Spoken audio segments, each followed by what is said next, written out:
Chào mừng quý vị và các bạn đã đến với kênh tin tức Trung Quốc. Ngày 22 tháng 2 năm 2021 trên tờ Hoàn Cầu Thời báo của Trung Quốc có đăng bài nói về máy bay chiến đấu tàng hình F-117 xuất hiện trên Los Angeles, của tác giả, Su Luming. Tôi xin lược dịch lại như sau.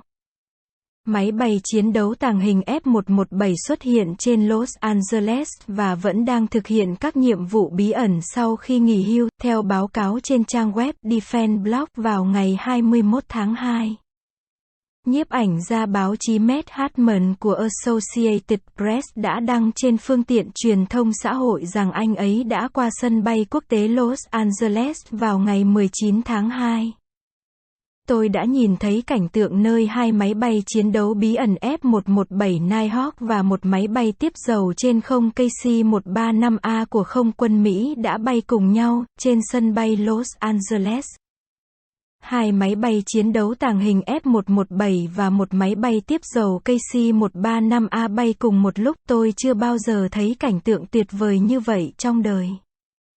Hartman viết trên Twitter vào ngày 21 cho biết tiêm kích F-117 Nighthawk là tiêm kích tàng hình đầu tiên trên thế giới được triển khai thực chiến. Tiêm kích Nighthawk đầu tiên bay thành công ngày 18 tháng 6 năm 1981, đi vào biên chế năm 1983 và nghỉ hưu vào tháng 4 năm 2008, nhưng chiếc tiêm kích tàng hình này vẫn khiến người ta phải mãn nhãn, theo báo cáo. Máy bay chiến đấu F-117 vẫn đang được sử dụng để huấn luyện và thử nghiệm. Trước đó, vào tháng 1 năm 2021, Bộ Tư lệnh Cơ động của Lực lượng Phòng không Không quân Mỹ đã chính thức ban hành lệnh cho phép sử dụng máy bay tiếp dầu KC-135 để tiếp nhiên liệu cho máy bay chiến đấu F-117 Nighthawk.